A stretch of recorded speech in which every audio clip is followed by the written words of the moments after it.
Welcome to Soul Speak. My name is Talya Pardo. I'm an editor, a writing coach, a life coach, and these shows are all about speaking to different leaders and different healers in different healing modalities and the different ways that they help people go through life and the things that they encounter and what brought them to where they are. And so today I'm super excited to welcome Sonjali. Sonjali, did I get it right again? Sonjali. Sonjali. I Sonjali. don't know why. There, Sonjali, I'm almost so there. sorry, Di Guida, from the West Island Hypnosis Center, which is wonderful because you're here in Montreal with me, which is great. It's so nice to have someone who's at least in this hemisphere, because often I'm talking to people in so many different time zones. And Sonjali is a passionate and outcome-driven hypnotist dedicated to helping individuals master their growth mindset through their subconscious with her through their subconscious with her training from the Master Hypnotist Society, as well as utilization and linguistic programming. I'm sorry, I'm having trouble speaking today. She helps people create transformational changes in their lives in terms of behaviors and habits and mindset. So we're going to move away from my tongue-tiedness for some reason as I've started this episode, but we'll go with it. And I'm going to welcome Sonjali to the show and ask you to introduce yourself a little bit better maybe than I did. Well, hi, thank you very much for having me. I'm really, truly honored to be here. And so, yes, my name is Sonjali. It's a mouthful, yeah. And so I'm a hypnotist and the founder of the West Island Hypnosis Center. So what we are is that we're a clinic in change or behavioral change making. So a lot of speculation about hypnosis and how it might be, some funny juju and some witchcraftery and stuff like that. And there's a lot of, let's say, misinformation about hypnosis. And so what I really enjoy doing is working with clients and showing them that hypnosis is something really natural that we all do and we experience in our everyday life.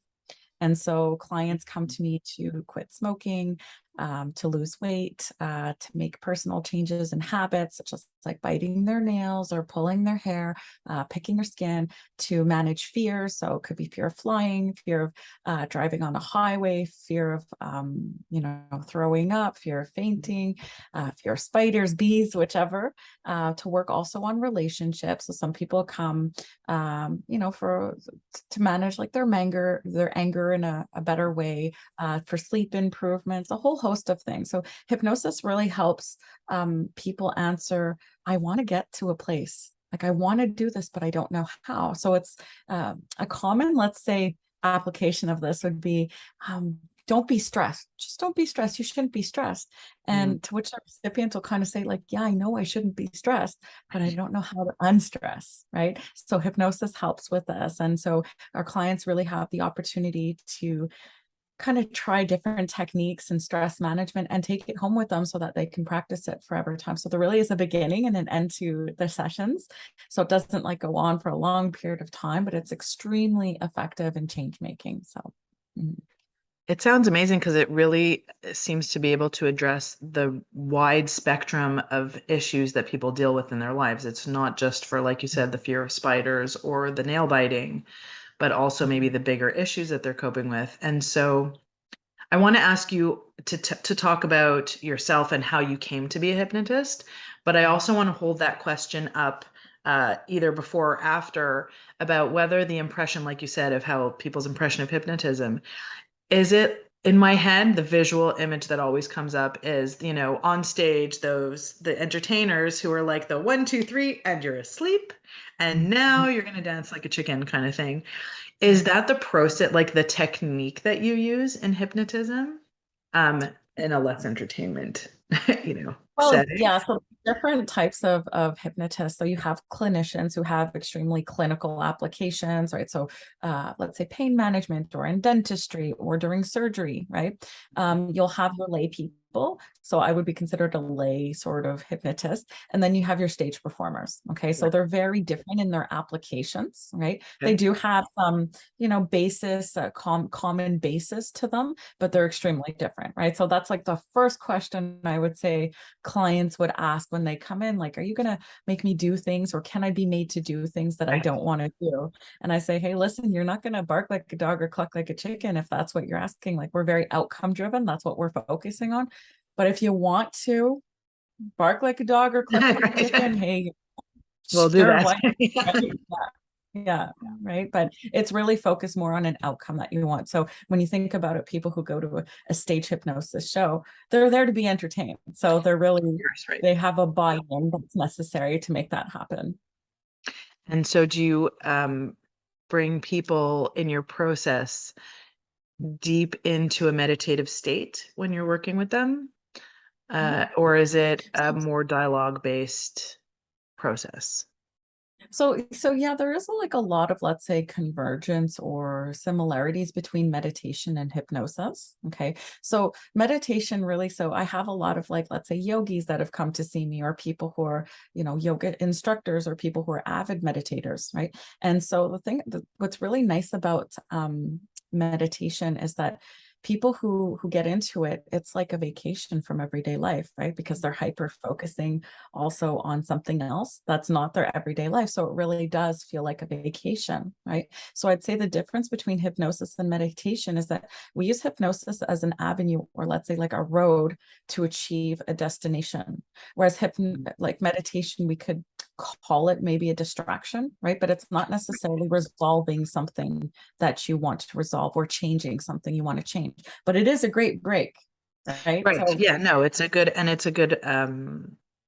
it facilitates grounding and recentering so that you can come back out and cope or deal or move forward with what's on your plate. So Absolutely. so tell me and tell the audience about what drew you to hypnosis, what brought you into this line of work, where did you come from, kind of, in your life that this became something you want to do.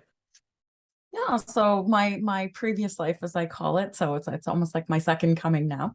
But my previous life, I worked in the corporate world, in the manufacturing sector. I was running a business. It was a lot of stress. It was a family business, and in the, such as is the nature in a corporate world, it's that it's the people are wonderful, but there's also a lot of competition in it. There was a lot of, like, let's say, specific challenges that I had, but the lifestyle was not an easy one, because it was many, many hours of work a week. So I worked a lot. I had sick parents that I was taking care of at the same time. So there was like a 10-year period where all these things happened. Like, I had this what I thought at the time was a tragic breakup. My father was diagnosed with cancer, which was like an aggressive type. And then it came coming back over and over. And we were told, he has X amount of time to live. I had some other, family members who had some mental health issues to contend with. And everybody in the family was having kids except for me. So I was just, sort of left to so hold the boat, or hold the fort, so to speak. And during that time, I developed some pretty serious health complications and an autoimmune disease. And I was a heavy smoker, quite a heavy smoker for many years. I had a lot of stress. My hair was falling out. I was not sleeping well. Like, I put on a lot of weight. Like, just a lot, everything about my lifestyle was not good. I had no time to, take care of myself and eat nutritious food or go outside. And I was also, a single person, and I wanted to meet somebody, but with the level of exhaustion I felt just from work, it was impossible to even socialize or even think about it. So it's just everything about my lifestyle was unhealthy. But I had that realization that I reevaluated when my health really did take a turn for the worst. Right. And that made me say, what are you doing? So before that, I'd actually decided to quit smoking. So I did end up meeting somebody who I'd been friends with for many years, and we're now married, which is lovely. And I promised him that I would stop smoking, right? And so lo and behold, I went to go see a hypnotist. And I always believed, I was intrigued by hypnosis, but I can't say I was like, I knew myself. I didn't have like a lot of willpower. But I went to this hypnotist, and lo and behold, I stopped smoking, and I was just like, blown away that I was able to stop smoking. Like it just blew my mind, right? And so I looked at his life and like, he was a nice man, and I heard his story, and his story sounded very similar to mine. And he loved what he did, and he felt like such fulfillment for doing what he did. He managed a lot of his pain. He also quit smoking. He also worked in a family business. He also had a lot of stress and like, fears of everything, and like his neuroticism was as high as mine back in his old life. So I was just like, wow, this is incredible. And then a few months later, I did have a pretty big health scare, and I tried everything. I did acupuncture, I did physiotherapy. I just looked for anything different that was outside of the traditional healthcare system. And accidentally, maybe I found hypnosis, but then I took such an interest in it. I trained in it, and I just loved it so much. And then I just said, okay, it's time for this change. And I took time, and I became a hypnotist. I studied everything I could, and I met a wonderful group of people who are also hypnotists, and I saw how wonderful their lives were and the incredible transformations each of these people had made for themselves. And it was very inspiring for me to make that change. And it was an easy choice. Yeah. Did you say it was an easy choice or it wasn't an easy? It was. No, It it was was an easy. easy choice. It was an easy choice because I remember like before I had fear of everything. I was so paralyzed with fear from having a diagnosis. Like even if I wanted out of my life, I couldn't, I was too scared to just go get a job. It's like nobody would take me. I'm flawed. And like, what if I don't feel well and I have a lot of sick days and then they'd fire me? Or what if I have brain fog? Or what if like a whole host of things, right? And so I was in so much fear that I just, they say fight, flight, or freeze. And I was just frozen into this like life of that just wasn't aligned with what I wanted. So yeah. And how did your family take it when you said I'm going in this direction? Because the family business was what you were working so hard in, and that kind of really restricted your life and caused so much of the stress. Yeah, and so they were supportive in the end because I did explain like I love what I do, but it's a lot of time. I have dreams for myself, and I really, I tried my best to take care of everything and sort of give an easy handoff for when I left. And it wasn't perfect, of course, but they were very supportive. They were very supportive, which was really nice.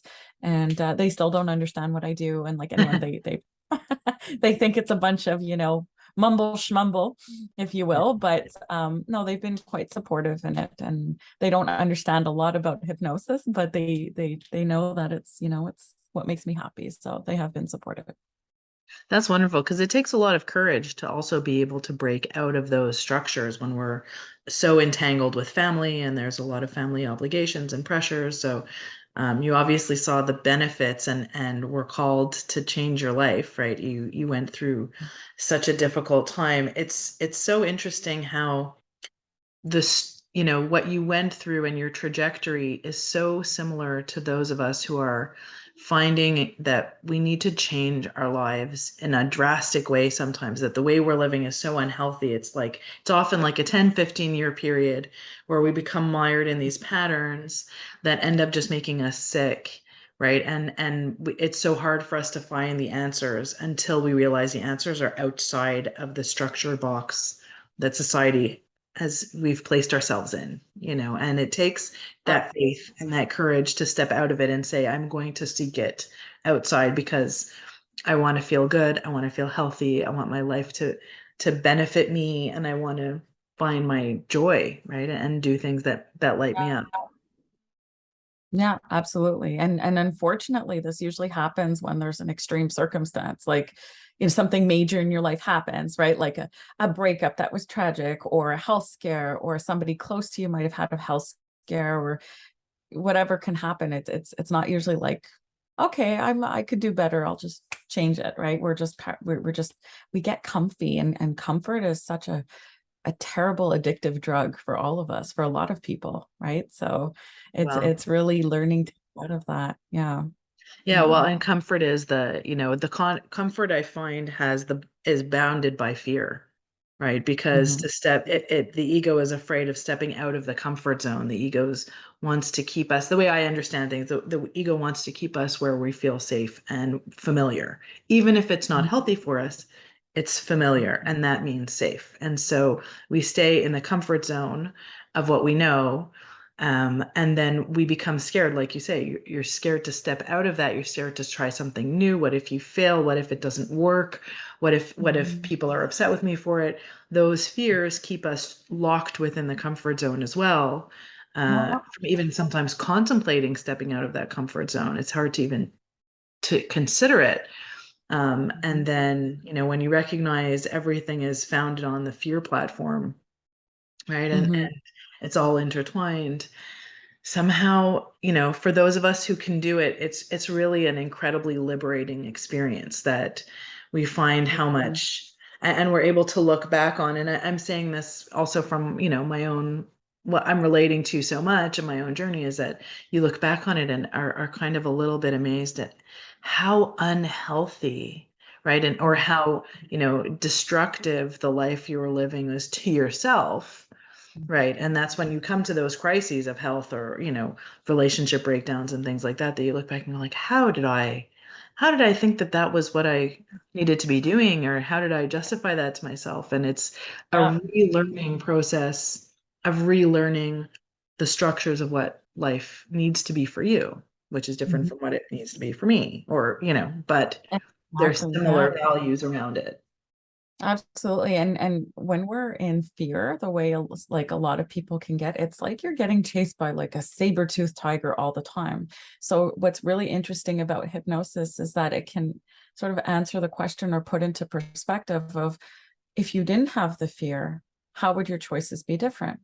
Okay, how would the pursuit of your goal be different? So you mentioned something really interesting before about our patterns, right?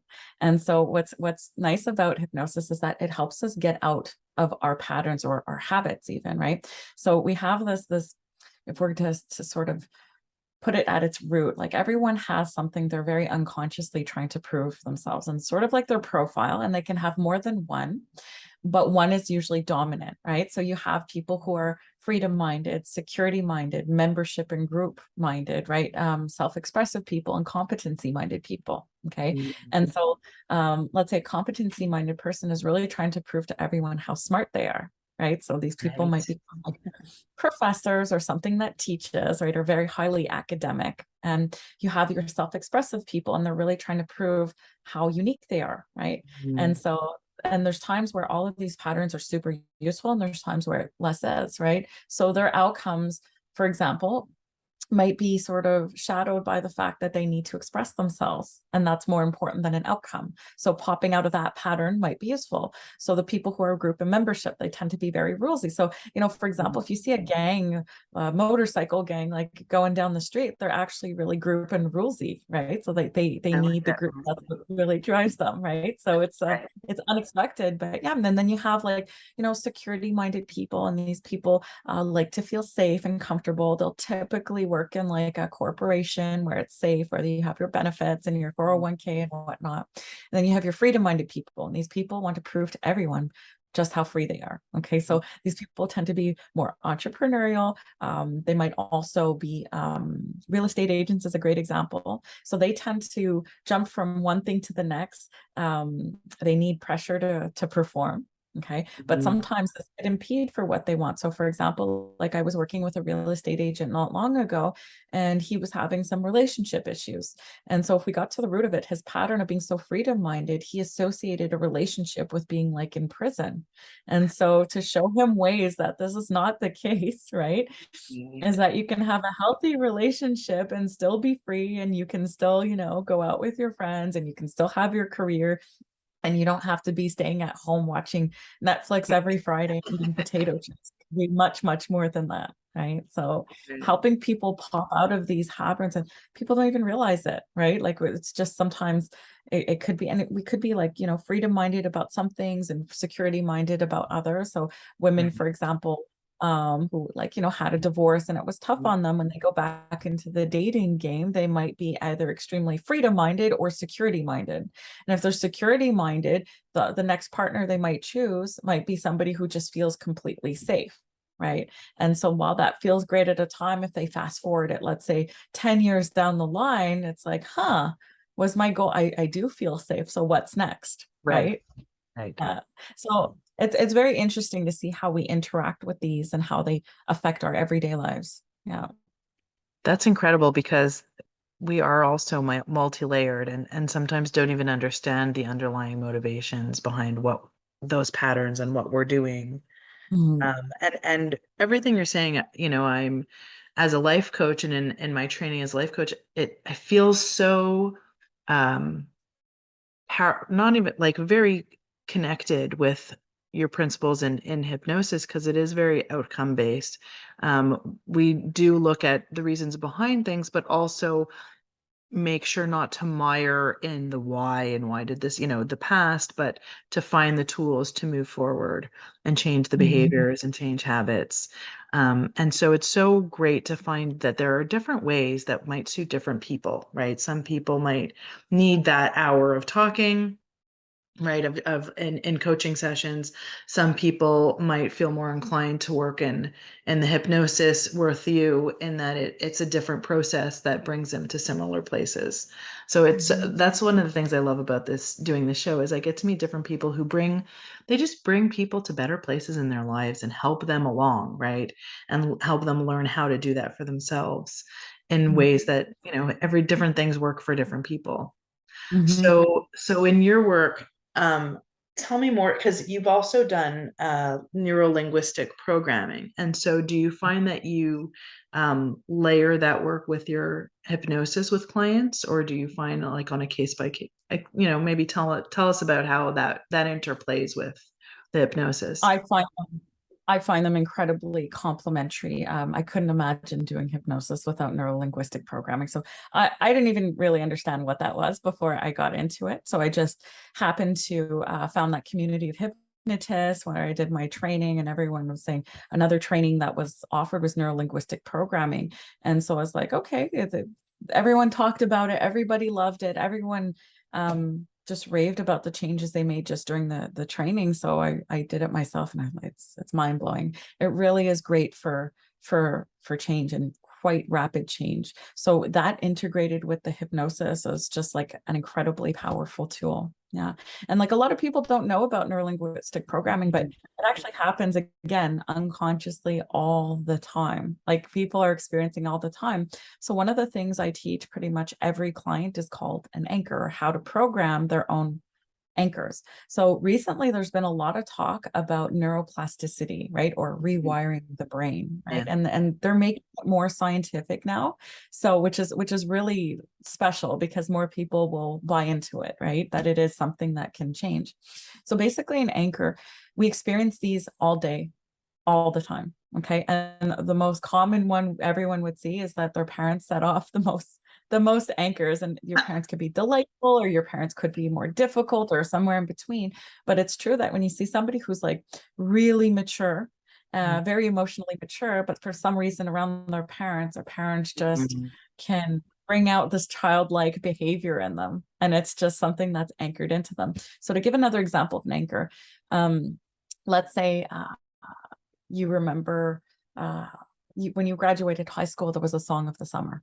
Okay. Okay. And then every time you hear that song years later, it just puts you in this mood. And you can't explain why, but it just pops you there. Right. So that's an auditory anchor. Or you'd have some people, let's say you were in romance with somebody many years ago and they wore this perfume. And then years later, you're just, walking around the mall and you happen to get a whiff of that perfume, and it just brings you right back to that moment that you remember, that time when you were, in that romantic sort of setting, and kind of puts you in a mood, right? So these are good ways, or this is a great way that this can happen, right? But this is also true that this can happen with simple things. So let's say you have an unpleasant experience at a gas station with an attendant, right? And it was one particular, let's say, rude attendant that you didn't agree with, and then weeks later you go in and you go to get service there at the same gas station, and you just find yourself kind of pissed off, right? Right. Or just like in a bad mood, and it's just that place could be an anchor for you, right? Or classic example I give, a husband and a wife would get into an argument, let's say in the morning, and then so they go about their day and forget about it, and then the husband comes home, wife is preparing dinner, she hears the key turn in the door, and all of a sudden she Mhm. just like tenses up, right? Because her nervous system remembers what happens in the morning, right? But what's Mhm. also neat is that we can program these anchors, which is pretty neat. Okay. So the way you've described it, it almost, I think another word that some people might use also is trigger.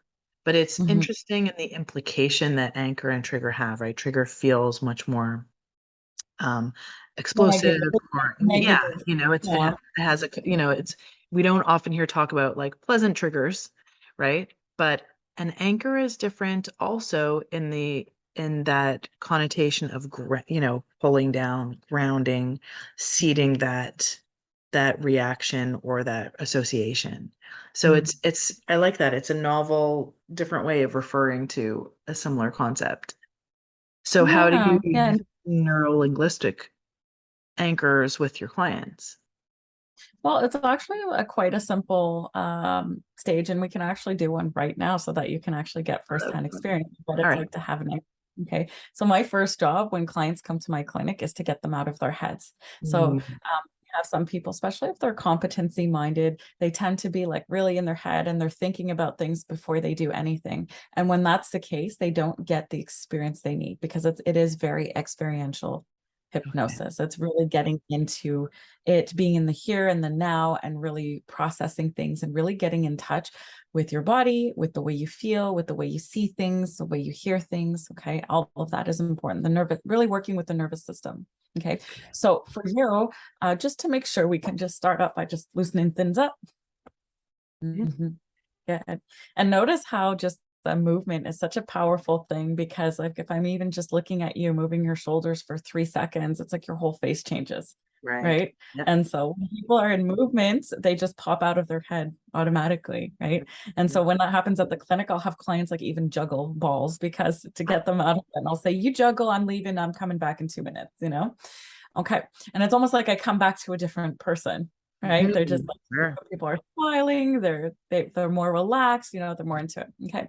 So I'll have you to do this. So if we think about let's say we're in tune with our bodies for a second, right? So I like to tell people every feeling we have kind of has a physiological reaction. So for example, if you ever remember falling in love in your life, right? Mhm. Remember, maybe some people get butterflies in their tummy, some people describe it as warmth in their chest.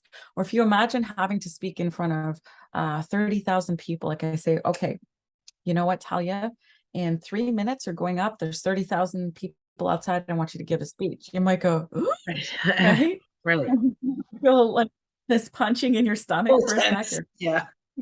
Right. Okay. So it's getting in tune with that. So I'm going to have you to do this, really use your imagination for a sec. Okay. Okay. So I have you go ahead and close your eyes. Okay. And as you close your eyes, I'm going to invite you to use your imagination. And I want you to imagine a time when you were just completely relaxed. That's a good question. Okay. All right. I've got one. Some people, it's like when they were on a beach, some people was in those waking moments right after a massage. That's a good one when you feel all noodly and great after that. Whatever it is, it's right for you. Okay. Mhm. And as you do that, I want you to really focus on what you're seeing. Is it a movie or is it a picture? A movie. Okay. And is it in color or is it in black and white? Color. Okay, great. And so with this, if as you step into this experience of being so incredibly deeply relaxed, okay, do you hear anything like sounds that you have with that memory? Birds. Few little Mhm. birds tweeting kind of in the trees. Great, great. And then so when you really reel into that and focus on it, where do you feel that relaxation in your body? Mm. In my limbs, I think my arms and legs are very loose and very, Right. heavy. Good. Okay, good. So as you focus on that, I want you to imagine that there's a dial, like a dial that you would use to turn on a stove. And imagine turning that dial to a maximum. And as you do that, this whole experience is intensified. So see those colors even brighter. Okay, Mm. hear those birds even louder, and really feel that heaviness, that delicious heaviness in your limbs even more. Just intensify everything.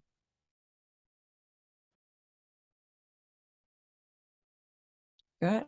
And as you get there, really intensifying it, okay, with your eyes closed, you can take your hand and just touch your cheek as you take a breath in.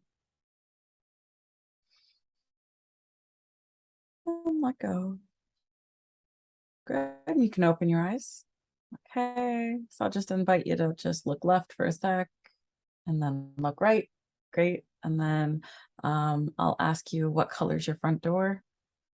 White. Okay, good. So I want you to go ahead and try and be stressed out right now. Okay. Think of something that might have aggravated you. Yeah, well, great. We got one. Okay, right. So now you can just go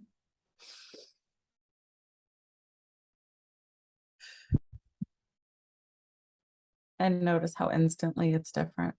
Wow, that just went whoosh. Yeah, right. Wow. It's really showing people that you can really put yourself in an instant, what we call resourceful state, right? That's So it amazing. goes back to, when we speak of the patterns, like how would your, let's say your outcome be different in life if you weren't in fear of doing things, right? Like if you had to take a test, but you weren't in fear, right? Or if you had to, I have athletes who come see me. If you didn't have the performance, nerves, how would it be different? Or if you had to get into a relationship, right? So imagine how right now, if anything you had to do or any task you had to do now, how different it would be if you're in a calm and relaxed state as opposed to, oh shucks, I got stuff to do and you're all tensed up and your heart is beating fast and I have to go, go, go, go, right? Right. Mhm. That's Yeah. incredible, right? Well, it helps to bring you into the space of what it can be in a different, right, with a different mindset. And that's also a lot of mindset work, right? I know with clients, I also ask them, if in your ideal, how would you like this situation to play out? Or what is the ideal set up for your life that you would be your best day of your life? How would that look for you in terms of your schedule and your routine? And so bringing that visual to someone helps bring in that association. And what you're doing is you're creating a mind body connection to that vision. So it feels like, just from this experience, which was amazing. I think that's the first time we've done something like that on this show, which is incredible. And I thank you for it, because I'm still feeling I don't know Yeah. what enzyme it is, but there's definitely like a feel good energy flowing through me. But it's making that connection and then giving your body that anchor trigger to set it off with that Mhm. touch or motion. And Mhm. that's incredible. I haven't encountered anything like that so far. Yeah. Like I said, Yeah. I've done visualizing, but haven't brought it so much into my body as a full body Mhm. experience, that's a beautiful demonstration for the audience as well, to see exactly a bit of what you do with your clients, which is incredible. Yeah, and listen, it's really, I thought it was mind blowing, and my clients love it, and they're like, wow. Like I had one client tell me, like she came in just for a screening, right? And she's like, oh my God, years of therapy in 30 seconds. I was able It's to like, calm down, and I thought it was cute. But it's really, we get so out of touch with our nervous system, but it's really neat to know that we can control it, right? And we can learn how to control it. And we do hear that a lot, like, oh, it's mind over matter. And everyone, it's a nice thought, but realistically, when you have an everyday, day-to-day life and you're trying to manage, juggling a million things, it's hard to sometimes stop and smell the roses, or stop and just really uh, take sort of inventory of how you're feeling inside or how things are going.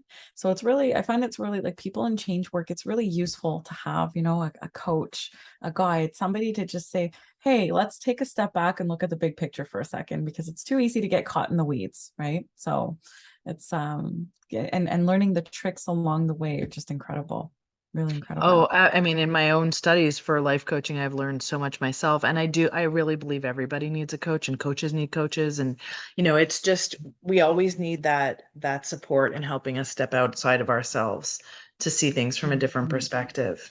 And Mhm. I was going to say something. Oh yeah, what you were saying about the nervous system is, that's the thing that I've learned myself in my own work, is that things really do become physical reactions, right? Like your thoughts become feelings and your feelings become physical feelings. Yes. And then that process takes thought out of it entirely, because then you're reacting.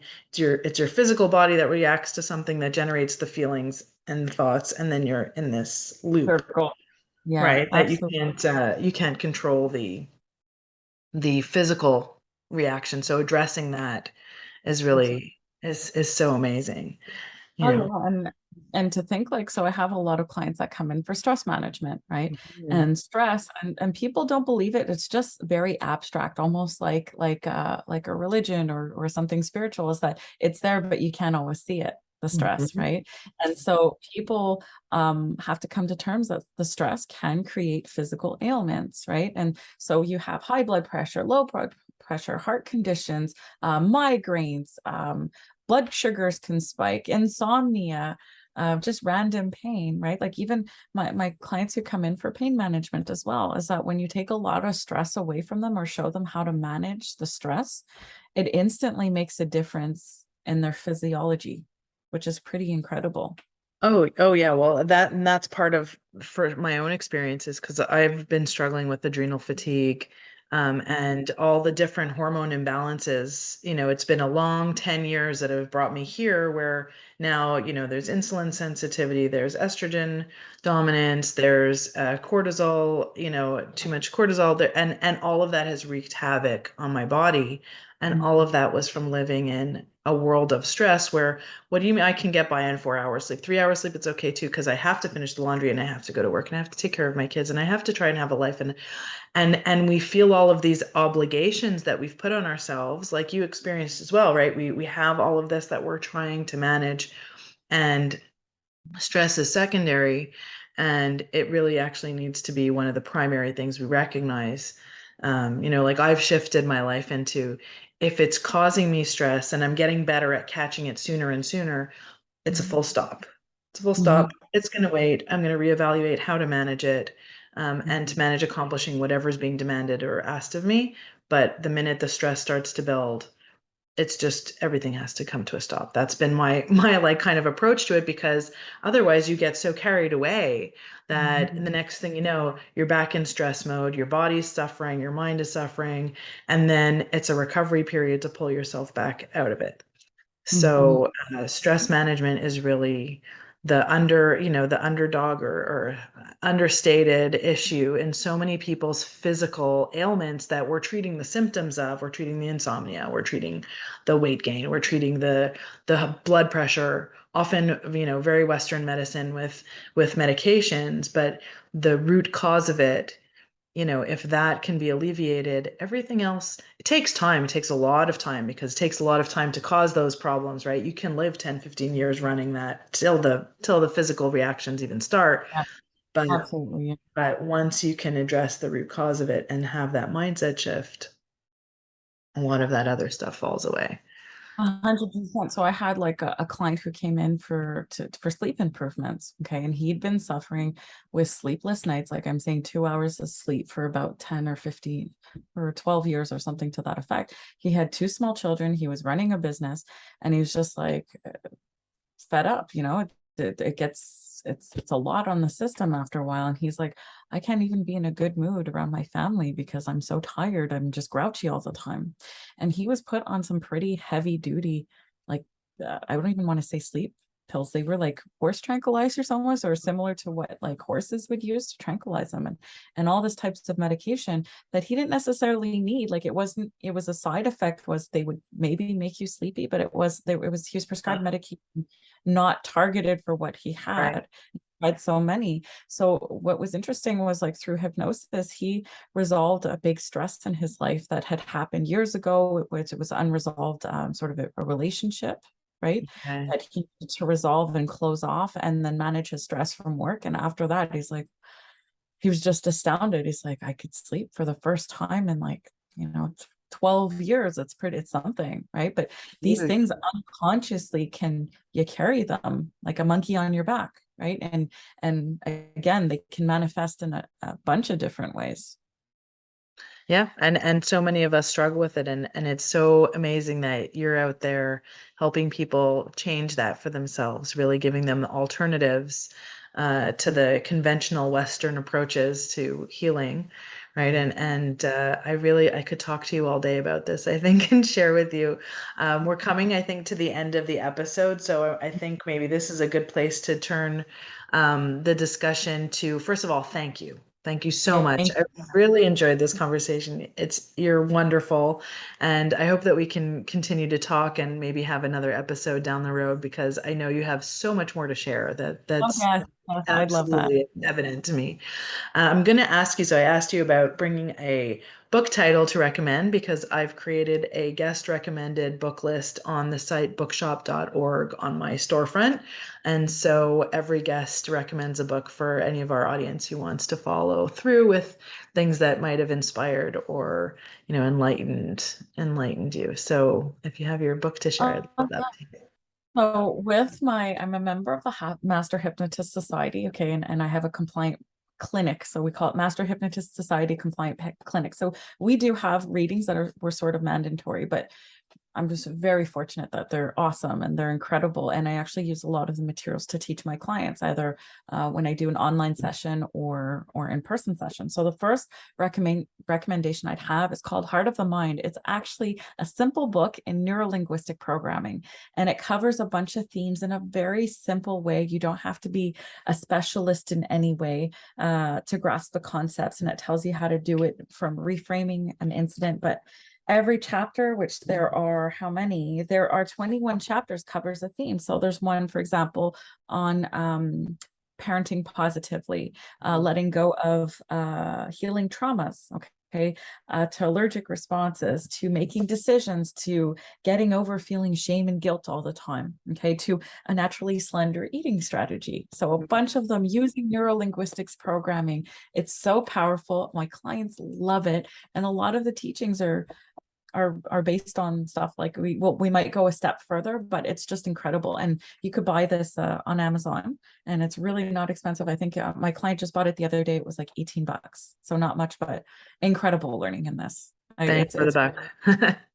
Yeah. And so, anyone who's interested in neurolinguistic programming doesn't necessarily want to take a course. This is really great introductory book, really. So, and the second, I have two because I love books so much. This one I also use a lot for teaching. It's called the Anti-Anxiety Toolkit. Okay, so it's rapid techniques to rewire the brain. Okay, this one's got really neat things. So the author, Melissa Tiers, I believe she's a hypnotist as well, and she's a self-proclaimed nerd, and she just loves like science and sort of measuring things. And she wanted to sort of quantify more what you can do in hypnosis and NLP. So she came up, and this has like a bunch of exercises that you can use to instantly get out of stress. Okay, so it talks from anything from like a way to relax your jaw, okay, to a way you could focus your eyes, to taking deep breaths, and all of it's very, very simple and anyone can do, but it actually helps you instantly, like we just did an anchor, which helps you to instantly put you in a good place. These techniques will also help you to get out of stress pretty immediately. So another great book, and you can also buy this on Amazon, yeah, as well. Practical and hands-on. We like that. That's also good. Yeah. That's amazing. Thank you so, so much. This conversation has been so enlightening, and I love that. I thank you very much for that experience myself. That was a nice gift, and I really appreciate that. So I invite the audience to take a look at the show notes, where we'll have all the links of where people can reach you and all the things that you do. And we'll be circulating this episode on Everyday Woman TV and YouTube, and it'll be available on podcast. So there'll be lots of access points for people to hear you and to see you, and then to reach out to you, hopefully. So I wish you a wonderful day. Yes, sorry. And in closing, I'd just like to mention for anyone who is interested in trying hypnosis. So a Master Hypnotist Society clinic, we're about 45 across North America and Canada and the US. I believe they're in the process of opening one in Dubai and one in England as well. Okay, so the methodology is supported by over 40 years of trial error research and so on.